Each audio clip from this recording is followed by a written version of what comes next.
Guys, climate change is a real thing. The place is getting hotter. This could make you and it could break you. Serious. Climate change is something you hear about all the time, in reports, in the news, and in global conversations. But I want to understand what is really happening on the ground here in the Caribbean. The place is getting hotter because it's damaging the ozone layer. Greenhouse gases is a main aspect towards basically climate change. When a hurricane like Beryl comes and mash up the whole of your produce and so on, you have to build back from scratch. You have to start over. So we had a category 4 hurricane in June. And so that literally is out of this world. That's not the norm for Jamaica. Category 4 in Jamaica? No man, it's not, but it's the first that we'd be having in June. So usually hurricane season is about November. So you'd be typically getting hurricanes thereabouts. So for you to have such a large hurricane from so earlier in the year, it shows that the climate is changing. I have experienced a lot of, we just say heat stress in terms of like my plants. So heat stress, certain pest diseases, fungal diseases are more, Prevalent. Yeah, prevalent. So I sat down with farmers and agricultural stakeholders across the region to hear directly from them.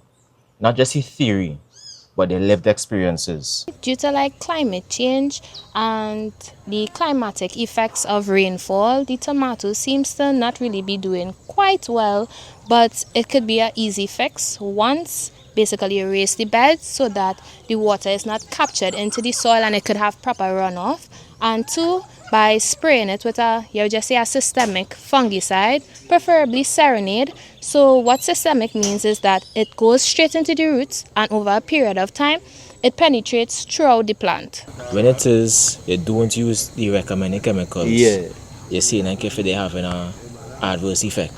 Yeah, you will get problems. I feel like a scrap daddy right now. Remember that have a short lifespan. So you bring him from small within the timing and you try to push him as much and get the best out of him. And from the time he start to go downhill like that, it don't make no sense you go and spend money because they're going to be wasting money and time. Because the same money that you make out of it, you will have to go and spend it back on chemical. Yeah. One of the strongest patterns that come out of these interviews was the loss of predictability. Farmers are not dealing with more heat but less rain. They're dealing with not knowing what to expect anymore. Temperatures are rising, and that puts heat stress on plants, changes how crops grow, and create better conditions for pests and diseases to exist. As conditions change, farmers are forced to respond. More pests and more diseases mean more intervention, and in many cases, more chemical use. If those same chemicals are not used carefully, they can have serious consequences for the farmer, for the consumer, and even the environment. At the same time, the cost of production keeps increasing while the harvest stays the same and in some cases are even less.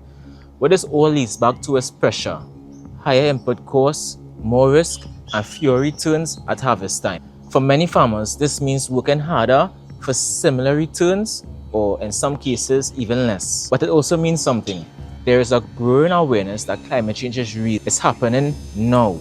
Farmers are realizing adaptation is no longer optional, especially if this is supposed to remain their livelihoods. Now, they have a greater appreciation for the fact that the climate is changing and they need to be adapting to that in order to maintain their livelihood. For women in agriculture, these challenges often sit on top of existing barriers.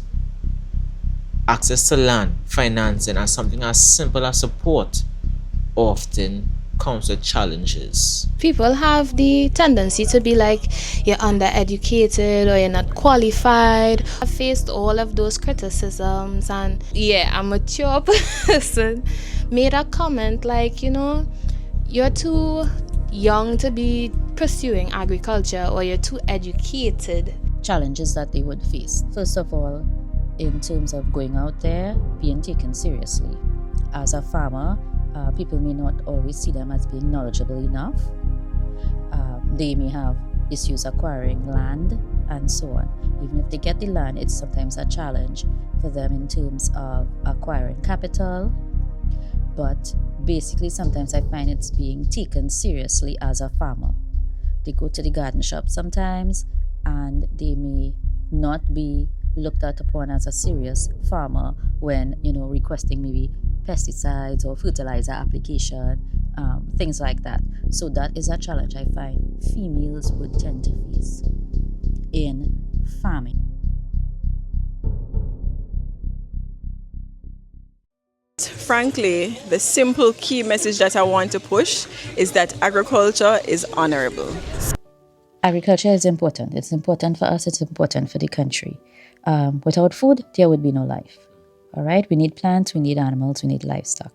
Not just does it give us jobs, it gives you the food, but it also gives you, being involved in agriculture gives you a peace of mind, it gives you fulfillment.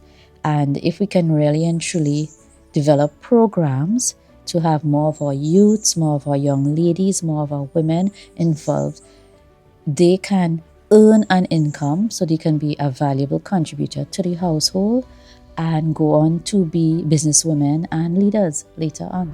People have this stereotypical views that agriculture is this dog work, and that is not true, because it has different aspects of agriculture, like agro-processing. You could be a specialist. It have all different types of job divisions you could divert into. It's not just about planting, and even if it's about planting, nothing is wrong with planting, because at the end of the day, everybody needs food to survive. So that is literally life or death. That is a life or death situation, because without farmers, how are you guys going to eat? How are you guys going to survive? We want persons to understand that it is an honorable profession. It is one worth telling your child to go into. It is one worth saying, boy, when my son grow up, I want him to be a farmer.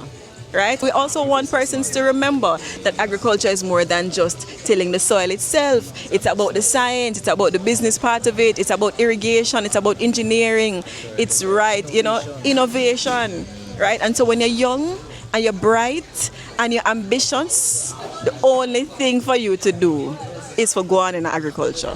These interviews made one thing clear: climate change isn't a future issue for Caribbean farmers. It is their present reality. The real question right now is, would our systems adapt as quickly as the men and women that are in our fields right now? The adaptation isn't easy and it isn't equal. It takes resources, knowledge and time, and not everyone has access to all three. This is a part of the syllabus. Let's say I start with a new class. After I've done all the basic introductions and see where they are at in terms of knowledge, I would then bring in some videos, and one of them, I show them the future of farming. It's a beautiful video that shows where technology is going to take us. So it's no longer that you just have to have the land, but you can do things like vertical farming. As I tell them, you are the ones who are going to be our future. It is no longer traditional agricultural farming as you may know it. Your family, your relatives might be accustomed to farming in one particular way, but you now may come up with another way that makes things more efficient. You can make more money off of it.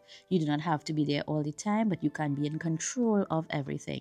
And that's the way I believe agriculture could be headed. Really want to get into agro-processing. I have learned a lot through YAP in terms of like the technologies that's supposed to be used, making certain value-added products. So I learned a lot. So young entrepreneur, you won't have all the finances to do certain things. Because I had a really hard time doing manual labor in terms of like wetting my pepper trees, because as I said, even though it's a home garden, it's a really large home garden. So the implementation of like an irrigation system, especially like drip, would be very instrumental for me right now. The Ministry of Agriculture, Fisheries and Mining in Jamaica is very receptive, welcoming, and frankly celebrating of women in the sector. So our 25 by 25 policy, that's 25 by 2025, we ensure or want to ensure that 25% of all our programs and policies go toward women, or women are benefited. Is that different from the CARICOM's 20 by 2025 policy? No, it is the same. So through that CARICOM 20 by 2025, we of course have to have our agricultural objectives, and a part of that of course is for 25% of everything that we do to impact or benefit women. You see agriculture as a good career path for young women today. Why or why not? Of course, because it's not really about hard work anymore. Everything has advanced. You could do digital marketing. It has a lot of other avenues that you could divert into. Consultation like me. It's my hopes that we actually put our foot down and show the whole world that this is not really a male dominated field. Women could do it as well. We are great problem solvers. My gosh, we can multitask. So something comes up, a challenge comes up. I know as women, we will sit down and figure out, research, and do what is necessary to find a way to solve that issue and bring a solution forward, bring it into action. I know women are great at that. If you had the power to change one thing to help women in farming today, what would it be? Give them the manpower.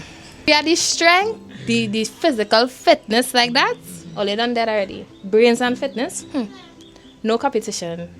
All they out already. And that is basically it. Agriculture is honorable. Full stop. Point blank, period. That's what young people say, period. Period. Agriculture is honorable. Alright. Thanks so much. Agriculture in 2026 is a lot different from agriculture in 2006. Since then, risks are much greater as it relates to climate change. We have more intense hurricane seasons, drier drought seasons. As a result of that, our agricultural stakeholders are really struggling. But one thing remains true. The spirit of Caribbean farmers remains indomitable, regardless of adversities. And you know what? Agriculture would continue to prevail because food security is everybody's business. Hey, Jabari Clark here from Paradise Produce. If you're watching this video and you love the content, make sure and leave a like and subscribe. It's gonna help the content a lot. And let me know where you're from and where you're watching from down in the comment section.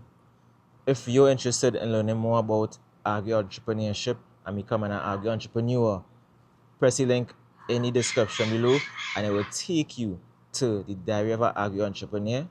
That is a compilation of all my knowledge within the field of agriculture within the past 5 years as a sustainable farmer, and you will be rewarded with all the necessary information that you will need to start your own agri-business and have an additional stream of income.